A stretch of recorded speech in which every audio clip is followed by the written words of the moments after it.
ઓમ શ્રી પરમાત્મને નમઃ. મુકં કરોતિ વાચાલં પંગું લંઘયતે ગિરિં યત્કૃપાતમહં વંદે પરમાનંદમાધવં. શ્રીવાસુદેવ વિમલામૃતધામવાસં નારાયણં નરકતારણનામધેયં. શ્યામં શીतं દ્વિભુજમેવ ચતુર્ભુજં ચ ત્વં ભક્તિધર્મતનયં શરણં પ્રપદ્યે. નમો હરિકૃષ્ણાય. ભગવદ્ ગીતાના આ વર્ગમાં આપ સૌનું સ્વાગત છે. આપણે ગયા શ્લોકમાં જોયું હતું કે અર્જુન સામે ઊભેલા સ્વજનોને જોઈ અને એવા તો મોહગ્રસ્ત થયા છે કે કૃષ્ણ પરમાત્માને, કર્મફલ પ્રદાતા એવા ભગવાનને અગાઉથી આ યુદ્ધનું ફળ શું થવાનું છે એ સંભળાવી રહ્યા છે. આવું કરવાથી તો અમને પાપ જ લાગશે એવા વચન 36મા શ્લોકમાં બોલ્યા છે. હવે કઈ રીતે આ યુદ્ધ કરવું બધી રીતે અનુચિત છે આવું અર્જુન એ આગળના શ્લોકમાં 37મા શ્લોકમાં કહે છે. ભગવદ્ ગીતા હોય એ અવશ્ય સાથે સાથે શ્લોકનું પઠન કરજો. તસ્માન્નાર્હા વયમ હંતુમ ધાર્તરાષ્ટ્રાન સ્વબાંધવાન સ્વજનમ હિ કથમ હત્વા સુખી નઃ સ્યામ માધવઃ. એક એક શબ્દનો અર્થ જોઈએ. તસ્માત માટે, સ્વબાંધવાન પોતાના જ બાંધવ એવા આ, ધાર્તરાષ્ટ્રાન ધૃતરાષ્ટ્રના સંબંધીઓને, હંતુમ કેતા હણવા માટે, વયમ એટલે અમે, ન અર્હા યોગ્ય નથી, હિ કેમ કે, માધવ હે માધવ, સ્વજનમ અમારા સ્વજનોને જ, હત્વા હણીને, કથમ કેમ, સુખીનઃ સુખી, શ્યામ એટલે થઈશું. અમારા જ સ્વજનોને હણીને અમે કેવી રીતે સુખી થઈશું પ્રભુ, એ મને સમજમાં આવતું નથી. અર્જુનજી છે એ કોઈ પણ રીતે આ યુદ્ધ ન કરવું પડે એવા કારણો હવે કૃષ્ણ પરમાત્માને કહે છે. 38મા શ્લોકમાં આપણે સીધો પ્રવેશ કરીશું. યદ્યપ્યેતેન પશ્યન્તિ લોભોપહત ચેતસઃ કુલક્ષયકૃતં દોષં મિત્રદ્રોહે ચ પાતકમ. સાથે સાથે 39મો શ્લોક પણ જોઈ લેશું અને પછી બંનેના અર્થ સમજી અને વ્યવસ્થિત સમજવાનો પ્રયત્ન કરશું. કથમ ન જ્ઞેયમસ્માભિઃ પાપાદસ્માન નિવર્તિતુમ કુલક્ષયકૃતં દોષં પ્રપશ્યદ્ભિર્જનાર્દન. બંને શ્લોકના એક એક અક્ષરને સમજવાનો પ્રયત્ન કરીએ. યદ્યપિ એટલે કે જોકે, લોભોપહત ચેતસઃ લોભને લીધે જેમની ચેતના વિચાર લુપ્ત થઈ ગઈ છે, જેમનો વિવેક લુપ્ત થઈ ગયો છે એવા, એ તે એટલે આ, કુલક્ષયકૃતમ કુળના નાશથી ઉત્પન્ન થનારા, દોષમ કેતા દોષને, ચ તથા મિત્રદ્રોહે મિત્રનો દ્વેષ કરવાથી થનારા પાપને, ન પશ્યંતી જોતા નથી, છતાં પણ, જનાર્દન હે જનાર્દન, કુલક્ષયકૃતમ કુળનાશના કારણે લાગતા, દોષમ દોષને, પ્રપશ્યભિઃ સારી રીતે જાણનારા, અસ્માભિઃ અમારે, અસ્માત આ પાપાત પાપમાંથી નિવર્તિતુમ બચવા માટે કથમ ન જ્ઞેયમ કેમ ન વિચારવું. આવો અર્જુન સામે કૃષ્ણ પરમાત્માને પ્રશ્ન કરે છે. હવે અહીંયા અર્જુનજી છે એ દુર્યોધનને સંબોધીને ભગવાનને વાત કરે છે. શું વાત કરે છે કે યદ્યપિ લોભોપહત ચેતસઃ, કે આ દુર્યોધન આદિ છે એની લોભને કારણે ચેતના હણાઈ ગઈ છે. એનો વિવેક એ હવે વિવેકવાન રહ્યા નથી, વિવેકથી વિચારી શકે એવા રહ્યા નથી. એનો વિવેક ક્ષીણ થઈ ગયો છે. લોભ શબ્દ છે એને સમજવાનો પ્રયત્ન કરીએ. કોને લોભ કહી શકાય? અર્જુનને દુર્યોધન આદિમાં લોભનું દર્શન થાય છે. અને આપણે મોહ શું છે અર્જુનની પરિસ્થિતિમાં એ પણ અહીંયા જ સમજવાનો પ્રયત્ન કરીશું. પણ પ્રથમ આપણે લોભને સમજવાનો પ્રયત્ન કરીએ કે અર્જુનજી ભગવાન કૃષ્ણને એમ કહે છે કે આ દુર્યોધન છે એ લોભને વશ થઈ અને એને તો ખબર નથી પડતી કે પોતાના જ કુળનો નાશ ન કરાય, પોતાના જ મિત્રોનો દ્રોહ ન કરાય, પોતાના જ બાંધવોને ન મરાય. પણ અમને તો ખબર પડે છે ને, અમે ક્યાં એવા લોભી છીએ. તો પ્રથમ તો લોભ એટલે શું અને લોભ જીવનમાં હોવો જોઈએ કે ના હોવો જોઈએ એ સમજવાનો પ્રયત્ન કરીએ. પ્રથમ તો આપણે વસ્તુને આધારે સમજવાનો પ્રયત્ન કરીએ. માનવ જીવનમાં જ્યારે એના વપરાશમાં એના જીવનમાં કોઈ વસ્તુઓ હોતી નથી અને એમ છતાં પણ એનું કામ ચાલી જતું હોય અને એ વસ્તુના અભાવમાં પણ એ સારી રીતે જીવતા હોય, પણ જ્યારે વ્યક્તિને એ વસ્તુ મળે અને મળે પછી એ વસ્તુ છૂટી જાય એનાથી, એની પાસે ન રહે, લૂંટાઈ જાય, કોઈ કારણોથી નાશ પામે, તો એ વસ્તુની ગેરહાજરીનું ભારે દુઃખ થાય.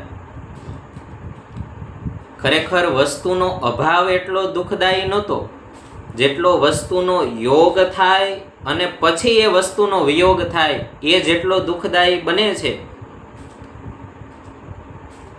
અને એ જ દુઃખમાંથી લોભ જન્મે છે કે હું પાછું મેળવી લઉં, હું વધારે મેળવી લઉં, હું એ વસ્તુનો વધારે ઉપભોગ કરી લઉં. અને એવા ને એવા પ્રયત્નમાં વ્યક્તિ લોભરૂપી દોષથી વિવેકને પણ ગુમાવે છે. આગળ જ ભગવદ્ ગીતામાં પણ આવશે 3 નરકના દ્વાર કૃષ્ણ પરમાત્મા બતાડશે. એમાં એક લોભને પણ નરકનું દ્વાર કીધું છે. અન્ય શાસ્ત્રોમાં પણ લોભને પાપનું મૂળ કીધું છે. વૃક્ષ છે એનું પોષણ એની શાખાઓથી, પત્તાઓથી કે થડથી નથી થતું, મૂળથી થાય છે. મૂળમાં પાણી રેડો, મૂળમાં ખાતર નાખો તો એ પછી સર્વત્ર વ્યાપ્ત થઈ જાય. એમ લોભને પાપનું મૂળ કીધું છે. તમે વિચાર કરો કે જ્યારે વ્યક્તિ પાસે વસ્તુ નથી, એનો અભાવ છે, છતાંય એ શાંતિપૂર્વક જીવે છે. જ્યારે મોબાઈલનો યુગ નહોતો, જ્યારે ટેકનોલોજીનો યુગ નહોતો, તો શું ત્યારે લોકો આનંદ નહોતા કરતા? ત્યારે લોકો શું શાંતિથી નહોતા જીવતા? ખૂબ શાંતિથી અને ખૂબ આનંદથી જીવતા હતા. પણ આજે હવે એમને મોબાઈલનો યોગ થયો, ટેકનોલોજીનો યોગ થયો અને હવે કોઈ વ્યક્તિને થોડી ક્ષણ માટે એ બહાર ગયો હોય પોતાનો ફોન છોડીને અને આવે ને એવું કહેવામાં આવે કે તારો ફોન ગુમ થઈ ગયો છે, પછી જોવો એ વ્યક્તિના દુઃખનો પાર નહીં રહે. જાણે પ્રાણવાયુ ઓક્સિજન ના મળતો હોય ને જેવી સ્થિતિ થાય એવી સ્થિતિ મોબાઈલ વયો જવાથી થાય છે. ને પછી એ મોબાઈલ મેળવવા માટે કંઈક કેટલી ચેષ્ટાઓ કરશે. તમે બધા અહીંયા હોવ છતાંય કેમ મોબાઈલ જતો રહ્યો, એમાંથી જ ક્રોધ ઉત્પન્ન થશે. અને પછી નહીં મળે તો નવો ફોન મેળવવાની કામના એમાંથી જ ઉત્પન્ન થશે. એથી સિદ્ધ થાય છે કે લોભ છે એ પાપનું મૂળ છે. અનેક પાપ એમાંથી ઊભા થાય છે.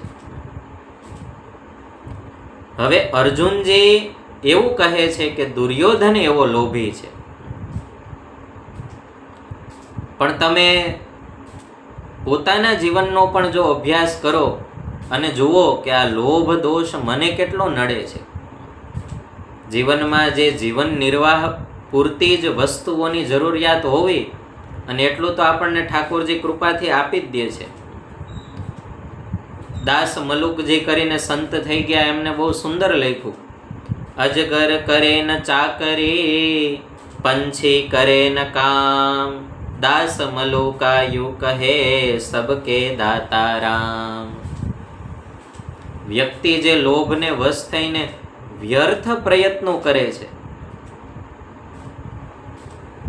પણ ખરેખર ભગવાન તો વિશ્વંભર છે ને એનું તો બિરુદ છે, કોઈને ભૂખ્યા ક્યારેય એ સોવડાવતો નથી. પણ વ્યક્તિને એ પરમ કૃપાળુ પરમાત્મા ઉપર વિશ્વાસ નથી બેસતો અને લોભને આધીન થઈને અનેકવિધ પ્રયત્નો કરે છે. તમે જુઓ, એક વસ્તુમાં વ્યક્તિનું જીવન કેટલું ગૂંચવાઈ ગયેલું હોય છે. આપણે સિમ્પલ મોબાઈલની વાત કરી, એમ જે વ્યક્તિને જે વસ્તુ વિના ન ચાલતું હોય એ વસ્તુ એના માટે કેવી બંધનરૂપ છે. સોક્રેટિસના જીવનનો એક સરસ પ્રસંગ છે. સોક્રેટિસના કોઈ મિત્રએ એ સમયમાં પોતાના શહેરમાં સૌથી મોટી દુકાન ખોલી, અને એ દુકાન કેવી કે જ્યાં સોય જેવી સૂક્ષ્મ વસ્તુથી લઈ અને મોટામાં મોટા યંત્રો પણ પ્રાપ્ત થઈ જાય. આજની ભાષામાં કહીએ તો સુપર માર્ટ,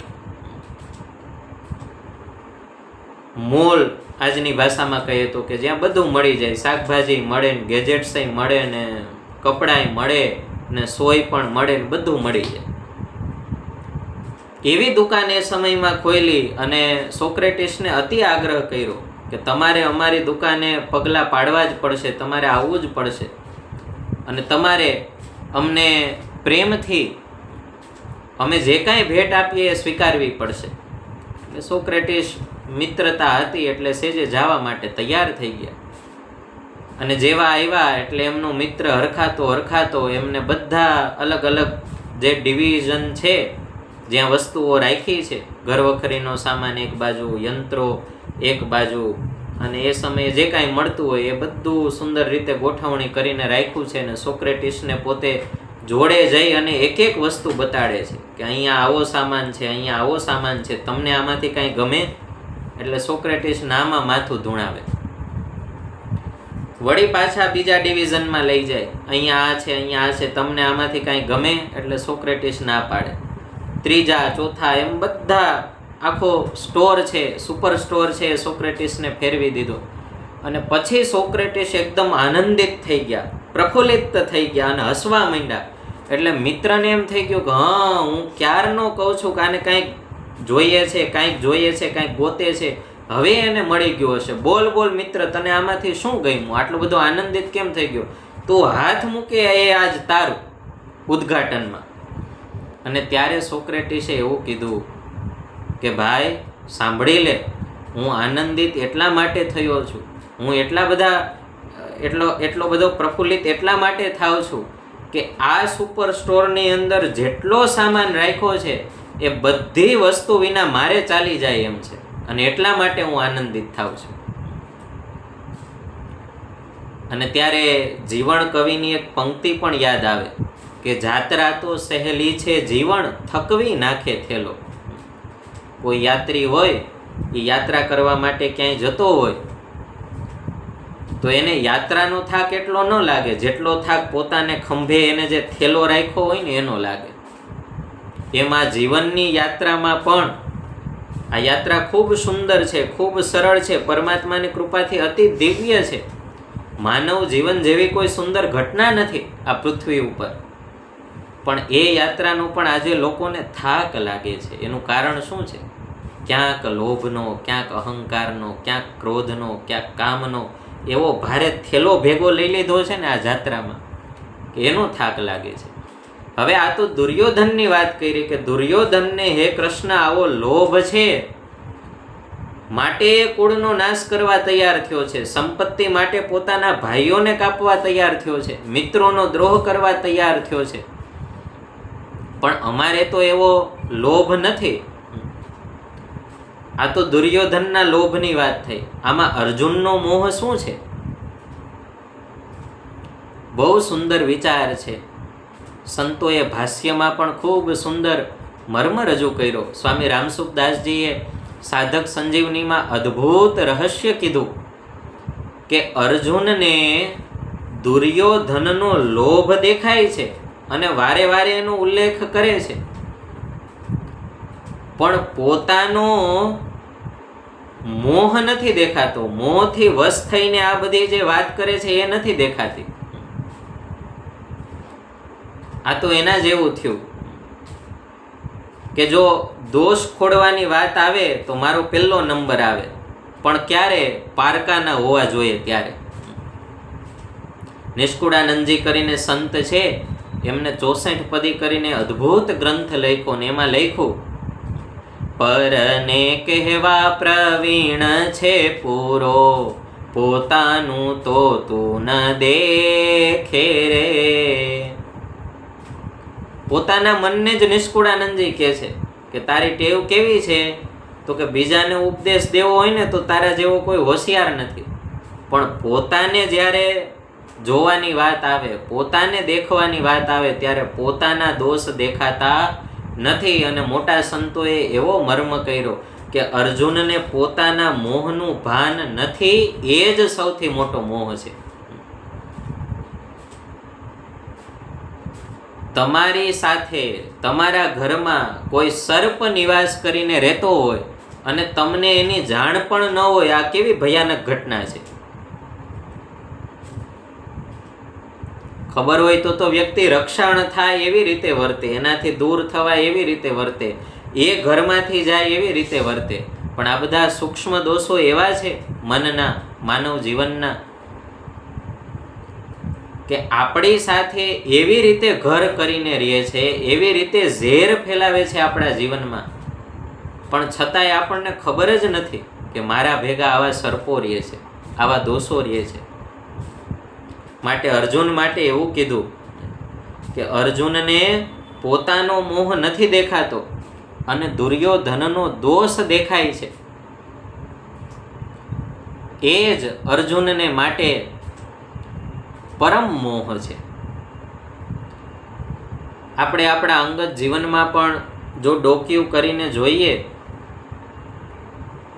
ઝાંકને કી કુછ બહેતરીન જગહ મેં સે એક જગહ અપના ગિરેબાન ભી હે. કોઈ કવિએ બહુ સરસ લખ્યું કે વ્યક્તિને આમ આજે તમે જુઓ, લોકોને શું કરવું ગમે? તો કે આમ ઇન્ટ્રોસ્પેક્શન કરવું ગમે, કેસ સ્ટડી કરવી ગમે, અન્યના જીવનનો અભ્યાસ કરવો ગમે. અને એવું કાંઈ ન હોય તો ગામડિયા ગામમાં લોકોને ઓટલે બેસીને ઓલો આવો છે, ઓલો આવો છે, પારકી પંચાયત કરવી ગમતી હોય, અન્યના દોષ જોવા ગમતા હોય. પણ જે સાધક છે, જે ગીતાના પથિકો છે, જેને કૃષ્ણને પ્રાપ્ત કરવા છે, જેને હરિકૃષ્ણને પ્રાપ્ત કરવા છે, એ વ્યક્તિને તો અંતરમાં એમ હોય કે આટલું નાનું જીવન અને એમાં આવડી મોટી પ્રાપ્તિ કરવી, પરમાત્માની પ્રાપ્તિ કરવી છે, શ્રેષ્ઠ જીવન જીવવું છે, એક વૈદિક સંસ્કૃતિ ઉપર શણગાર થઈને શોભે એવું જીવન જીવવું છે. એની અંદર હું અન્યના દોષો જોવા માટે ઊભો રહું તો મારી જાતનું નિરીક્ષણ કરીને મારામાં સુધારો ક્યારે કરીશ? ગીતાના પથિકો કેવા હોય? કૃષ્ણને પ્રાપ્ત કરે એ કેવા હોય? હરિકૃષ્ણને પ્રાપ્ત કરે એ કેવા હોય? એને તો અંગત જીવનનો અભ્યાસ કરવો, સ્વાધ્યાય કરવો, પોતાના દોષોને ઓળખીને એને ટાળવા, એમાં એ એટલા બધા રત હોય, મસ્ત હોય કે એને અન્યનો દોષ જોવાનો સમય જ ના હોય. આ આવો છે, આ આવો છે, આવો છે, આવું જોવાનો સમય જ ના હોય. આવડા મોટા જીવનમાં આપણી અંદર રહેલા દુર્ગુણો અને દોષોને ટાળવા એથી મોટી કોઈ સાધના જ નથી. એને સતત એવું અનુભવાતું હોય. અને અર્જુન અહીંયા એ વાતને ચૂકી ગયો છે. ઘણીવાર અન્ય વ્યક્તિના દોષો ગાઈને કે કહીને આપણો હેતુ શું હોય છે? સૂક્ષ્મતાથી વિચાર કરીએ તો જણાશે એ વ્યક્તિ તો આવો છે, એ તો આવું કરે છે. દુર્યોધન તો અત્યંત લોભી છે અને એટલે કુળનો ઘાત કરવા તૈયાર થયો છે. અમે તો સુગ્ન છીએ, માટે અમારે તો એ ના કરવું જોઈએ. આવું કહી અને ક્યાંક અર્જુન પોતાનું અભિમાન પણ વધારે છે. એ આવો છે અને અમે આવા છીએ. કોકની નિંદામાં હંમેશા નિંદા કરનારનો અહમ પોષાતો હોય છે. આપણે કોઈ પણ વ્યક્તિ વિશે નેગેટિવ વાત કરીએ તો એનો અર્થ ક્યાંક એવો છે કે હું એવો નથી, માટે હું મહાન છું, અને એ એવો છે માટે હું એની વાત કરું છું.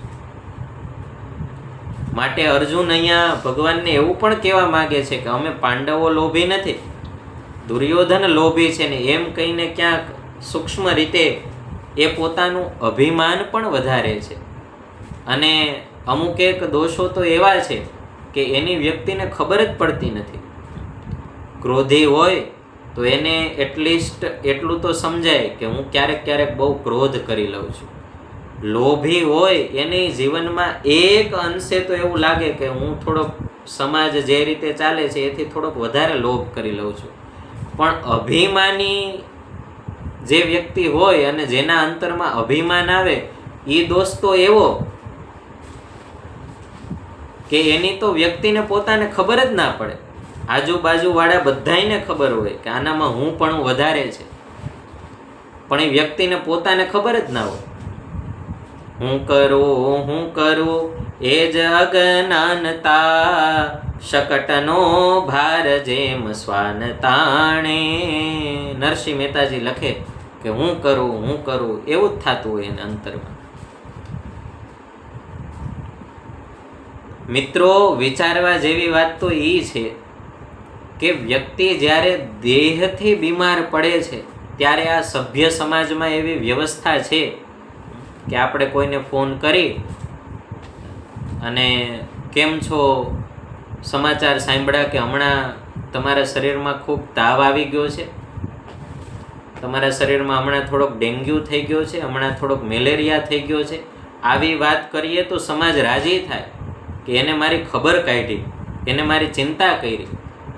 પણ તમને કોઈ વ્યક્તિમાં દોષ દેખાય અને ખરેખર એમનું હિત ઈચ્છવાના ભાવનાથી તમે ફોન કરો કે હમણાં સમાચાર સાંભળ્યા છે કે તમે બહુ ઝઘડા, તો તમારામાં થોડોક ક્રોધ આવી ગયો છે, એવા સમાચાર મળ્યા, આવો તમે કોકને ફોન કરજો જોઈએ. શું થાય? આજ પછી હવે મને ક્યારેય ફોન કરવો નહીં, મને ક્રોધી સમજો છો. સમાચાર સાંભળ્યા છે કે તમે હમણાં બહુ લોભ કર્યો છે, સમાચાર સાંભળ્યા કે તમારામાં બહુ અભિમાન આવ્યું છે. વ્યક્તિ પોતાના દોષોનું દર્શન બીજા કરાવે તો સહન પણ નથી કરી શકતો, સ્વદોષ દર્શન તો કરતો નથી. અને કદાચ કોઈ એવા સુગ્ન ગુરુજનો, આવા ગીતા જેવા શાસ્ત્રો એને પોતાના દોષ બતાડે તો એ પણ નથી કરી શકતો. તમે વિચાર કરો કે કોરોનાનું લોકડાઉન હતું ત્યારે વ્યક્તિઓ અત્યંત મૂંઝાઈ ગયા હતા. એમ થતું હતું કે હવે તો બહાર જઈએ. અને અમુક એક વ્યક્તિઓ એવા પણ છે મારા ધ્યાનમાં કે એને પરમ આનંદ થઈ ગયો હતો, કે બહુ મજા આવી ગઈ. આ કોરોના આવ્યો ને એટલી શાંતિ, એટલી નિરાત, એટલો સ્વાધ્યાય, એટલું ભજન થયું, એટલું ધ્યાન થયું ભગવાનનું, બહુ મજા આવી ગઈ. એનો અર્થ શું છે? આ ઘટના શું બતાડે છે? વ્યક્તિની અંદર એટલા દોષો પડ્યા છે.